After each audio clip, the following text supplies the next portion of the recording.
நான் இன்றைக்கி பூண்டும் சின்ன வெங்காயமும் போட்டு காரக்குழம்பு பண்ண போகிறேன். எப்படி பண்ணுறதுன்னு பார்க்கலாம். 2 கரண்டி நல்லெண்ணெய் ஊற்றிட்டுருக்கேன். நல்லெண்ணெயில் தான் பண்ணணும். நல்லெண்ணெய் ஊற்றிட்டுருக்கேன். எண்ணெய் சூடாக எடுத்து கடுகு போட போகிறேன். கடுகு நல்லா வடித்ததுக்கு அப்புறமா வெந்தயம், கடலைப்பருப்பு, துவரம் பருப்பு எல்லாம் போட போகிறேன். வெந்தயம், கடுகு நல்லா வடித்து இருக்கு. துவரம் பருப்பு, கடலைப்பருப்பு,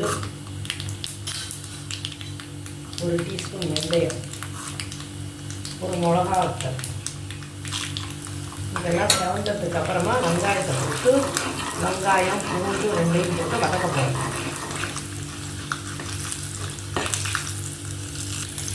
நல்லா செவந்துருக்கு.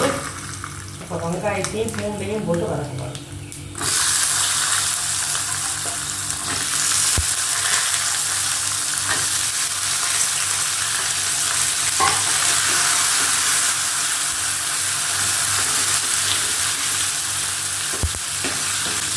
கொஞ்சம் நல்லா பொன்னிறமாக வதங்கினதுக்கப்புறமா காரப்பொடி, சாம்பார் பொடி போட்டு ஒரு கரெக்டாக பிரச்சனை பச்சை வாசனை போகிறது.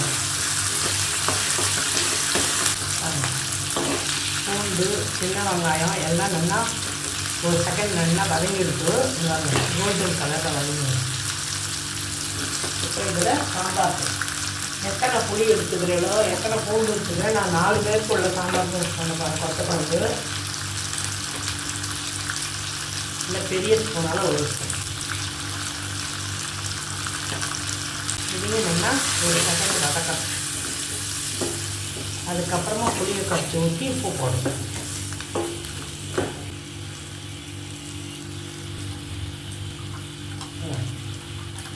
ஒரு செகண்ட் எல்லாம் நல்லா வதங்கி எடுத்து இப்போ நான் ஒரு சின்ன தக்காளி அளவுக்கு புளி எடுத்துருக்கேன். புளி எடுத்து ஊற வச்சுருக்கேன்.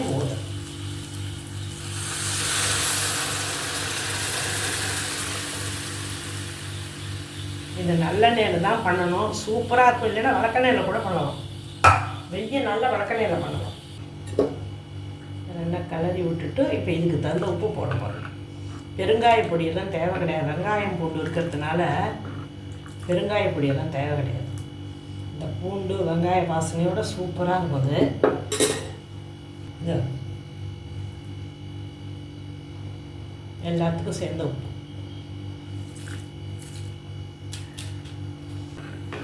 இந்த நல்லா எல்லாத்தையும் ஒரு தடவை மிக்ஸ் பண்ணி விட்டுட்டு ஒரு 15 நிமிஷம் நல்லா கொதிக்கணும். அப்புறமா கருவேப்பிலை போட்டு இறக்கிட விடணும். தண்ணியாக இருந்ததுனாக்க கொஞ்சோண்டு அரிசி மாவு கரைச்சி ஊற்றிக்கணும்.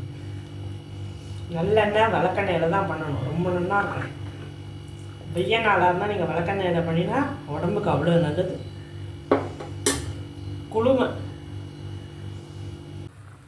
எப்படி கொதிக்கிறது பாருங்கள். அந்த நாளில் மண் சட்டியில் பண்ணுவாள் எங்கள் அம்மா. மாக்கல் சட்டி, மண் சட்டி இதெல்லாம் பண்ணுவாள். இப்போயும் விற்கிறத வாங்கலாம். நம்ம ஒரு டிஷ்ஷுக்காக எதுக்கு அதெல்லாம் வாங்குறது. நம்ம மாத்திரம் என்ன பண்ணுறோமோ அதை ஒரு வீடியோவாக போடுறோம். இன்னொரு 10 நிமிஷம் கொதிச்சதும் கருவேப்பிலையை போட்டு தண்ணியாக இருந்தால் கொஞ்சோண்டு அரிசி மாவு கரைச்சி ஊற்றலாம். நல்லா கொதிச்சுருக்கோம். சூப்பராக கமன்னு வாசனை. இப்போ இதில் கொஞ்சமாக நான் அரிசி மாவு காய்ச்சி வச்சுருக்கேன். 1/2 டீஸ்பூன். இன்னும் கொஞ்சம் நல்லா சேர்ந்துட்டு நல்லா இருக்கும்.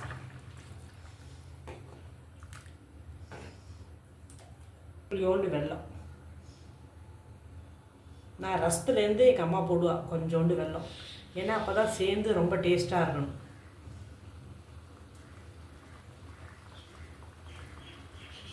கறிவேப்பிலை,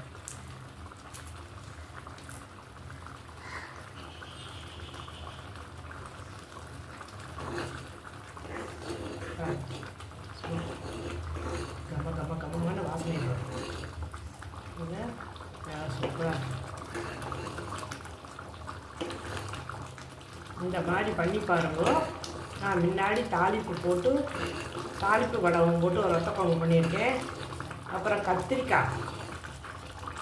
கத்திரிக்காய் போட்டு ஒரு குழம்பு பண்ணியிருக்கேன்.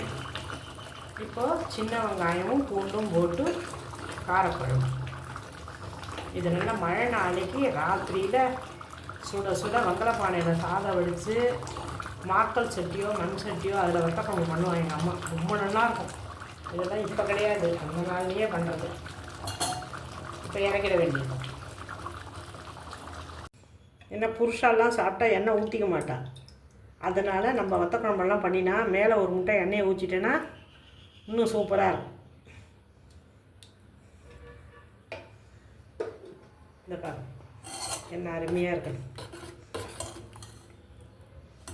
எங்கள் அத்திம்பேர் ஒருத்தர் சொல்லுவார், உன்னோட உருளைக்கிழங்கு கறியும் வத்தக்குழம்பும் சாப்பிட்ணுன்னு.